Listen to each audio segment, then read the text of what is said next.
They're just the minority. They're just a group of radicals that have hijacked a movement and they've taken it over for their own How much more are we going to put up with this? When the George Floyd protests began, they immediately devolved into looting, rioting, burning. And now we see it continue. We have zones in Seattle. They tried to create a zone in Washington, D.C. And we're being told continually that the protest is peaceful, but it's been hijacked. It's been hijacked. It has been this since day one. This is not about, nor has it ever really been about, George Floyd or a march for justice and against equality. There are those who have used the dupes within Black Lives Matter to finally bring about what they want: revolution, the complete and total eradication of the United States of America. And if you're watching the news and seeing these images and you keep saying to yourself, what have I woken up into? I feel like I'm reading the book 1984 and living it. What is this? This is an absolute cultural civil war. That is exactly what's happening. If you don't understand that this anarchy that you see is Marxist driven, it's communist driven, it's using a bunch of young dupes and college age young people who, on the one hand, we just want peace and justice, but yet they are over the top. They're lunatics. We're watching statues being toppled, our history being destroyed.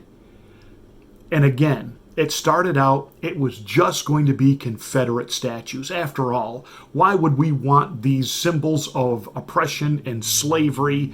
And not to mention, the Confederacy, they were a foreign nation. Why are we building monuments in honor of an enemy we fought and defeated?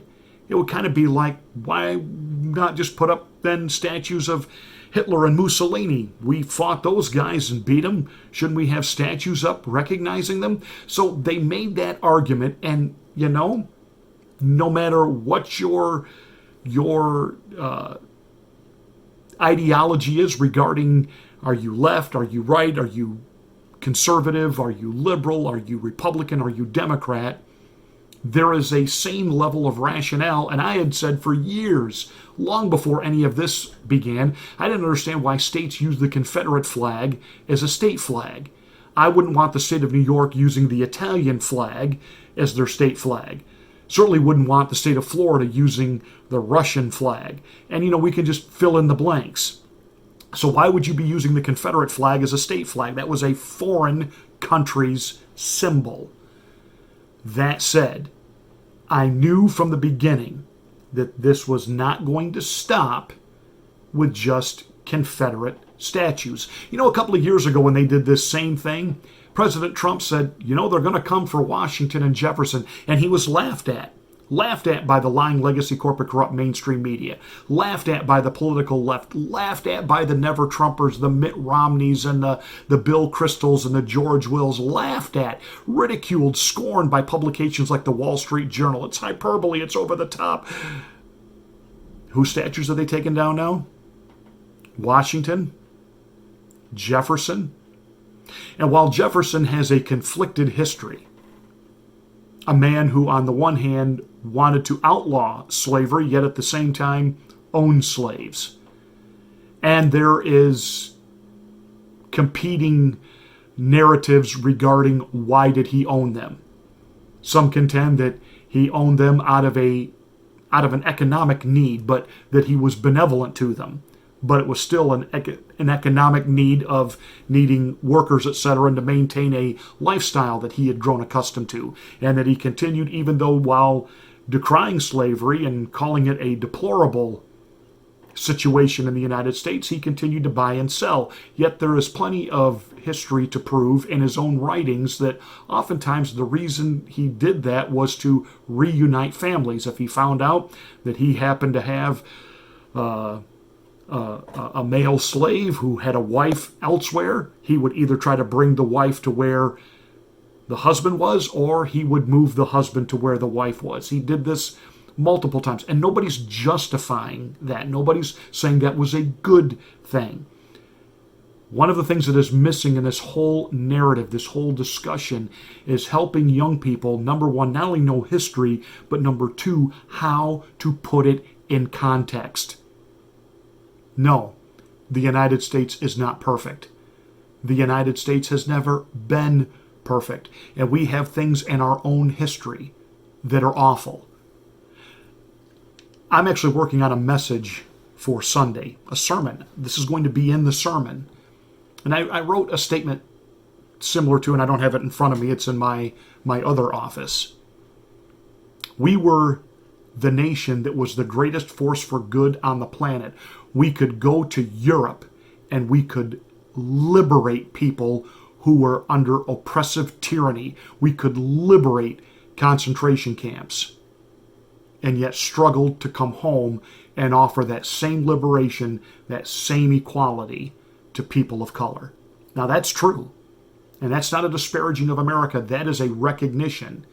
And we're still working on reconciling that. But here's what's missing in the conversation today.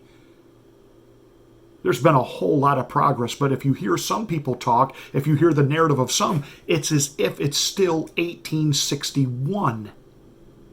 That nothing has changed, that it's the most oppressive it's ever been. Pardon me? Pardon me?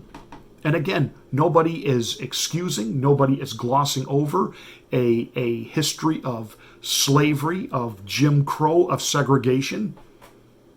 But I would ask certain people, in particular the liberal elites in places like Hollywood, that like to stoke all these fires up continually and talk about our systemic racism, can you name for me another country on the planet where a person of color can achieve not only the freedom, but even the financial success and reward that they can get right here in the United States? Silence. And again, that is not saying that there are not issues that need to be addressed. That is not saying that there has been a disparaging at times of equality of application of the law. No one is denying that. No one is in any way trying to defend and say that should stand and be left alone. No, nay. But what we've got now is we've got simply just a reaction of anger and a Marxist plan which is using this chaos and fueling this chaos for revolution. Because it's not about the toppling of Confederate soldiers, it's about the erasing, the eradication of American history. Goodbye George Washington, goodbye Thomas Jefferson, goodbye U.S. Grant, who was an abolitionist. Now you have the New York Museum and you're going to take down a statue of Teddy Roosevelt. Teddy Roosevelt's father founded that museum. Teddy Roosevelt himself went on expeditions around the world, led some actual archaeological digs himself. He was an incredibly fascinating man, and he brought some of the very first exhibits back to that museum. Teddy Roosevelt invited the first black American to dine at the White House, Booker T. Washington. We have companies that have decided now they have to rebrand, and we've talked about this. Aunt Jemima, which was based on a real woman. And she became the first black American to have, if you will, a product endorsement. And she became a millionaire and loved to tell her homespun stories. And instead of erasing her image, instead of taking down that name, hey, why don't you put her history, her real story on the package? Tell her story. Feature, she still has descendants that are alive, that know the story, love to tell the story. Hey, why not feature them? Why not interview them? Why not bring them out? Let them do some PR tours and some marketing for you.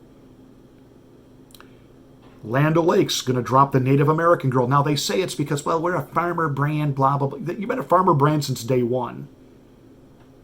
Why are you removing the Native American young woman who, by the way, she was drawn by a Native American artist, and he drew her in such a way that he wanted to be accurate and depict the contribution that Native Americans were making to the story of America. Now, you may think in your wokeness that, well, we're just being culturally sensitive by removing racial stereotypes. No, what you've done is you've removed a Native American way of connection to the country, and basically you've said, oh, they don't exist. Isn't that a different form of racism? A denial form? Now we have a move afoot. Jesus has got to go. You knew this was coming. In a series of tweets by, I believe it's Sean King, and now you're seeing church fathers begin to wonder, should we take this seriously? That statues of Jesus need to come down. That stained glass windows of Jesus need to come down. Why? Because, well, these were depictions done by European artists, i.e., white European artists. And this was a subtle but deliberate reinforcement of white supremacy as a white Jesus standing in lordship over people of color. Now, I'm not making this up. By the way, personally, I think if you read the first chapter of the book of Revelation, you'll find out Jesus did not have blonde hair and blue eyes. I've been preaching that for years. He had olive skin, skin of bronze. He had hair like wool. And that's his description in Revelation chapter 1. So certainly these depictions of Jesus are historically inaccurate, but some of these are incredible works of art. Can they not be appreciated on that level?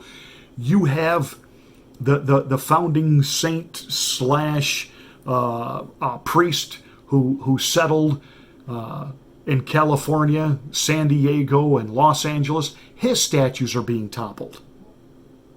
This is about the erasing and the eradication of American history. And what I want to know is, other than the president talking about it needs to stop, and even saying that by executive order he's going to mandate that mayors and governors have to defend these monuments, and if he brings them in as part of the, quote, National Archives, if governors and mayors refuse to defend these monuments, then he can send in the National Guard, because these would be considered actual American treasures, which many of them are. This is unconscious, because this is not just about marble and brick and bronze being torn down. Because ultimately where this ends is the destruction of the United States Constitution. After all, if we're going to take down Washington's monument and Thomas Jefferson's monuments and remove his name from our schools, well, why are we following a document that these guys helped fashion? Do you see where this is going? And eventually, hey, got to take those crosses down too. You know, the Ku Klux Klan uses those as a symbol of hate, and they've burned them on people's lawns. That's got to go too. And I know I get very impassioned about this, even members with my own family who don't understand, Dad, why are you so upset about this? The majority of the country doesn't think like this, and I don't think that they do. I think that the majority of this country is watching this stuff on the television. They're saying, what on earth is happening? But I'll tell you what the majority of the country is thinking. Why is no one stopping it? Why is no one saying, that's enough? Where are the church leaders? You're too busy trying to be PC. You're too busy staging repentance services because we're going to apologize for being what? White? How do you apologize for that? I had no say in what race I was born. Neither do you. I don't expect any person, no matter what their ethnic background, to apologize. Do you understand? We've gotten so caught up in lunacy, we've abandoned the Word, we've abandoned the gospel, and apparently we're abandoning our brains and the Constitution. And they're considering renaming Columbus, Ohio. The mayor there has taken down the statue of Christopher Columbus. Several years ago, when I was a school administrator, I noticed a trend. Schools were no longer having Columbus Day off, or if they did have it off, they didn't call it Columbus Day. It was a teacher in-service day. I knew what was going on immediately. You know, Columbus, this nasty European, which again, his story has been absolutely it's just atrocious what they've done to the history of Christopher Columbus. And I don't have enough time to get into correcting it here.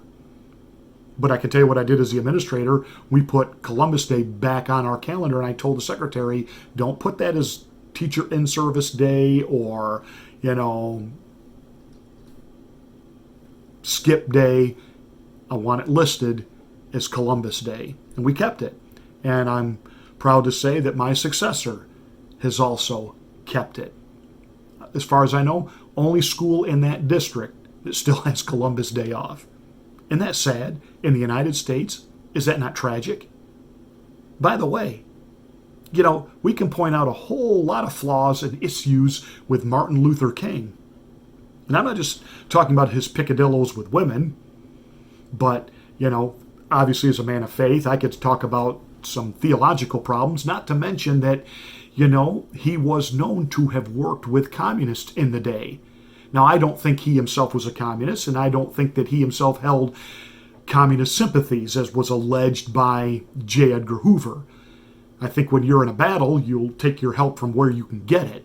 And I think, again, the communists tried to use Martin Luther King, much like they're trying to use Black Lives Matter now. But there were certainly issues with Martin Luther King that, should we really have him as a holiday? We take a look at overall what he accomplished, what he did, the change that he was instrumental and influential in bringing, and you say, yes, we honor that. So if we're going to change and cancel everything, well, hey, New York, you better requisition a new name, because after all, you're named after the Duke of York. He was a slave trader. Oh, bye-bye, Duke University.